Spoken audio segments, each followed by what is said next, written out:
तो good morning students, हम आपका स्केलेटन सिस्टम पढ़ रहे थे। स्केलेटन सिस्टम में मैंने कुछ पार्ट्स बताए थे, वो हमने डिस्कस कर लिए थे। स्कल बताया था, बैकबोन बताया था, है ना, एंड लिम्स बताए थे। Now we are going to discuss is your girdles. ठीक है, अब गिल्डल्स क्या होते हैं रीड करके बता देता हूँ एक बार। The human skeleton has two girdles, the pectoral and pelvic girdles. गिर्डल्स का मतलब होता है आपका, जैसे ये वाला जो पार्ट रहता है ना, जो आपके शोल्डर को होल्ड करके रखता है, यहाँ पर गिर्डल्स होते हैं आपके, और एक यहाँ पर नीचे की तरफ गिर्डल्स होते हैं। ठीक है, तो ये वाला जो होता है इसको पेक्टोरल बोलते हैं, और यह वाला जो होता है उसको बोलते हैं पेल्विक गिर्डल्स बोलते हैं। Okay, the pectoral girdle is made up of the collar bones and the shoulder blades. जो पेक्टोरल गिर्डल होता है आपका, वो किससे मिलकर बना हुआ रहता है? एक तो आपका कॉलर बोन से मिलकर बना हुआ रहता है, और आपका किससे मिलकर बना हुआ रहता है? शोल्डर ब्लेड से मिलकर बना हुआ रहता है। ठीक है, the shoulder blade is a large flat bone. जो शोल्डर ब्लेड होती है वो आपकी लार्ज फ्लैट बोन होती है। The pectoral गिर्डल links the arms with the vertebral column. जो पेक्टोरियल गिर्डल होता है वो क्या करता है? आर्म को किससे लिंक करता है? वर्टेब्रल कॉलम से लिंक करता है। The collar bone support the weight of the entire arm. ठीक है, आपकी जो पूरी एंटायर आर्म रहती है, पूरी इस एंटायर आर्म को किससे सपोर्ट करता है? वो किससे लिंक करता है? कॉलर बोन से लिंक करता है। ठीक है, the collar bone support the weight of the entire arm. जो कॉलर बोन रहती है, ये वाली जो कॉलर बोन रहती है, इसको, ये पूरी बोन किसको सपोर्ट करती है? आपके पूरे आर्म को सपोर्ट करती है। ओके, तो ये है the end of the collar bones and shoulder blade meet forming a shoulder socket where the arm fits in. तो the end of the collar bone and shoulder blade meet forming a shoulder. तो जो है यहाँ पर ये जो collar bone है आपकी और जो शोल्डर ब्लेड है, ये मिलकर क्या बनाती है? आपका सॉकेट बनाती है where the arm fits in. Collar bone मिलकर और जो शोल्डर ब्लेड मिलकर एक सॉकेट का निर्माण करती है। उस सॉकेट के अंदर आपका क्या होता है? ये आर्म जो है आपकी फिट होती है। ओके, और आपका नेक्स्ट आता है pelvic गिर्डल। Pelvic गिर्डल is made up of the hip bones and thigh bone. जो पेल्विक गिर्डल है वो किससे मिलकर बना हुआ रहता है? एक तो हिप बोन से मिलकर बना हुआ रहता है, और आपका थाई बोन से मिलकर बना हुआ रहता है। The pelvic गिर्डल links the leg with the vertebral column. ये वैसे ही वर्टेब्रल कॉलम से लिंक करता है पेल्विक गिर्डल किसको? थाई को। The hip bone has a ball and socket joint into which fit. ये तो अपन बॉल एंड सॉकेट जॉइंट तो हम आगे पढ़ ही लेंगे। अगला जो आपका टॉपिक आता है वो जॉइंट ही आता है। अच्छा, जॉइंट क्या होता है? The movement of a body part is possible only where two parts of our body meet. ठीक है, हमारी जो, जैसे ये वाला जो मूव कर रहा है अगर हैंड, तो ये मूव इसलिए कर रहा है क्योंकि यहाँ वाले पोर्शन और यहाँ वाले पोर्शन में यहाँ पर एक जॉइंट है।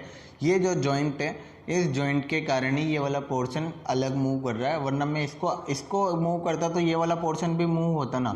ये वाला मूव नहीं हो रहा है, ये वाला मूव हो रहा है। दैट मीन्स यहाँ वाले जो पोर्शन में यहाँ पर एक आपका जॉइंट है। ओके, तो आपके बेसिकली जॉइंट जो होते हैं वो टू टाइप के होते हैं। एक तो होता है इमूवेबल और एक होता है मूवेबल। इमूवेबल जो जॉइंट आपके मूव नहीं करने देते हैं, और मूवेबल जो आपको मूव करने देते हैं। Basically some joints allow little और नो मूवमेंट। कुछ जॉइंट ऐसे होते हैं जो या तो बहुत कम मूवमेंट अलाउ करते हैं या वो बिल्कुल भी अलाउ नहीं करते हैं। ठीक है, तो वो क्या रहेंगे? Immovable movement. ऐसे कौन कौन से होते हैं? The joint do not have cartilage between them. इनके बीच जो है कार्टिलेज नहीं होता है। अगला आता है मूवेबल जॉइंट। मूवेबल जॉइंट जो रहते हैं आपके, वो क्या करते हैं? मूवमेंट को अलाउ करते हैं। और आपके मूवेबल जो जॉइंट होते हैं वही कितने टाइप के होते हैं? 3 टाइप के होते हैं। एक तो होता है बॉल एंड सॉकेट जॉइंट, दूसरा होता है pivot and hinge and gliding joint. ठीक है, अगला आता है आपका, फर्स्ट आता है आपका बॉल एंड सॉकेट जॉइंट। तो ball and socket joint is present in the hip and the shoulder joint. तो आपके हिप और शोल्डर पे कौन सा जॉइंट रहता है? बॉल एंड सॉकेट जॉइंट रहता है। The end of the bone is socket round, मतलब एक राउंड लाइक स्ट्रक्चर रहता है ऐसा, इसके अंदर बोन फिट हो जाती है, इसलिए इसको बॉल एंड सॉकेट जॉइंट बोलते हैं। अगला आता है आपका pivot joint. The joint between the skull and the spine, मतलब यहाँ से और यहाँ के बीच में कौन सा जॉइंट रहता है? पाइवोट जॉइंट रहता है। कौन सा जॉइंट रहता है? पाइवोट जॉइंट रहता है। ये आपके हेड को मूव करने में मतलब आपके हेड को मूव करने में हेल्प करता है। आप जिससे आपका हेड इस तरीके से और ऊपर नीचे हो सकता है, तो वो कौन से जॉइंट के कारण होता है? पाइवोट जॉइंट के कारण होता है। अगला आता है आपका हिंज जॉइंट। हिंज जॉइंट होता है this joint can move in one plane only, for example our elbow knee. One plane का मतलब होता है ये सिर्फ एक ही डायरेक्शन में जा सकता है। जैसे आपका इसमें है आपका फिंगर्स। अब जैसे मेरी फिंगर्स है, तो ये फिंगर्स जो है ये इस तरीके से और इस तरीके से ही मूव कर सकती है। मैं इसको इस तरीके से और नीचे नहीं कर सकती। ऐसे तो आप लेके जा सकते हो, मैं लेकिन इस पर्टिकुलर पोर्शन की बात करूँ, देखो ये ऐसे और ऐसे हो सकती है। इसको आप ऐसे खड़ा तो नहीं कर सकते ना, ऐसे यूँ करके ये टूट जाएगी, ठीक है। तो ये वाला जो है पोर्शन ये एक ही प्लेन में, या तो आप इधर जाओ या इधर जाओ, बस इसके अलावा और कोई नहीं होता। तो वो क्या होता है, एक ही प्लेन में उसको अलाउ करता है। ओके, ग्लाइडिंग जॉइंट होता है इन a gliding or a plane joint the bones slide past each other, these are found in your wrist and ankles, ठीक है। तो gliding in a gliding or plane joint ये आपके जो है रिस्ट में और एंकल्स में पाया जाता है। यहाँ पर आपका कौन सा जॉइंट पाया जाता है? ग्लाइडिंग जॉइंट पाया जाता है। ओके, अगला आता है आपका कार्टिलेज। कार्टिलेज कुछ नहीं होता है, कार्टिलेज सिंपल एक टिश्यू होते हैं या फिर जिसको बोलते हैं मसल्स होते हैं, जो एडिशनल थोड़े से हार्ड होते हैं। किसकी तरह हार्ड होते हैं? ये बोन्स की तरह हार्ड होते हैं। These are the additional part of the skeleton, these are not as hard as bones. मतलब हार्ड तो होते हैं लेकिन इतने हार्ड नहीं होते हैं कि बोन्स की तरह ही सेम हार्ड हो जाए। हार्ड होते हैं लेकिन बोन्स से थोड़े से कम हार्ड होते हैं, तो थोड़ा सा मसल टाइप इनका कुछ आ जाता है। ये बेंट हो सकते हैं, ठीक है। तो ये कार्टिलेज होते हैं आपका। अगला आता है मूवमेंट इन बोन्स। कार्टिलेज आप रीड कर लेना, हो जाएगा, सिंपल सा टॉपिक है, ठीक है। Movement of bones. अब मूवमेंट ऑफ बोन्स क्या होता है? मूवमेंट ऑफ बोन्स आपका जैसे कोई भी आज मैं जैसे सपोज मैं ये मेरा आर्म है, ओके, एंड मैं इसको इस तरीके से करता हूँ, तो कभी कभी आपने देखा होगा यहाँ पर एक वो राउंड टाइप शेप आ जाती है। वो शेप क्यों आती है? वो मसल की शेप रहती है। उसका कारण ये रहता है कि जो मसल्स रहती है ना, वो मसल्स आपका अलाउ करती। जैसे आपने ये वाला पोर्शन इसको इस तरीके से करा, तो ये वाला पोर्शन आपका लूज हो जाता है, ठीक है। और आप इसको जैसे वैसे करोगे तो आप देखोगे ये वाला पोर्शन आपका फिर टाइट हो जाता है, ठीक है। तो जैसे आप इसको मूव कर रहे हो ना, तो इधर वाली मसल थोड़ी एक्टिव हो जाती है और ये वाला पोर्शन थोड़ा आपका फुलाव ले लेता है, ठीक है। और ये जैसे इसको करोगे तो ये वाला पोर्शन आपका थोड़ा लूज हो जाता है। तो ये किस कारण हो रहा है? तो आपकी मसल जो है स्ट्रेच होती है। मसल कैसे होती है? जब आप उसको इस तरीके से करते हो तो मसल क्या रहेगी? आपकी स्ट्रेच रहेगी। तो मैं एग्जांपल से आपको बताता हूँ। जैसे, और अच्छा, मूवमेंट किसके कारण होता है? मूवमेंट हमेशा मसल्स के कारण होता है। ओके, अगला आता है इसमें muscles move bone by contracting thus pulling them but they can not push them back. This is why for bringing out the movement muscles work in the pairs. Okay, for example when we bend our arms bicep contract to pull the bones, ठीक है, and at the same time bicep tricep relaxes the lengthens, ठीक।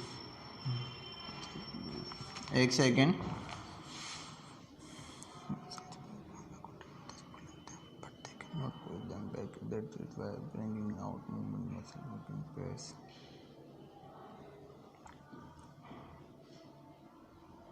Okay.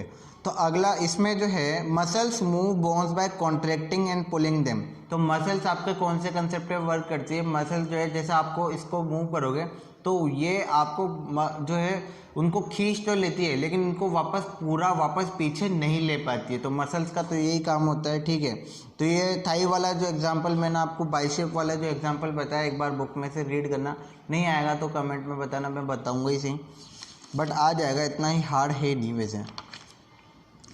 X-rays एक last topic है। X-rays क्या होते हैं आपके? X-rays होते हैं आपके जैसे कहीं आपको किसी बोन में इंजरी हो गई है तो उस इंजरी को देखने के लिए हम जिन रेज का यूज़ करते हैं उनको एक्स रेज बोलते हैं। अब एक्स रेज इसलिए बोलते हैं, ये आप एक्स रेज क्या करती है, ये इतनी इनविजिबल और इतनी थिन होती है कि ये आपकी बॉडी को पेनेट्रेट करके, यानी आपकी बॉडी को पार करके अंदर चल जाती है और अंदर जाके जहाँ पर भी आपके बॉडी का जो स्ट्रक्चर है उस बॉडी स्ट्रक्चर का एक फ़ोटोग्राफ लेती है और किस पे प्रेजेंट करती है, एक फोटोग्राफिक फिल्म पे प्रेजेंट करती है।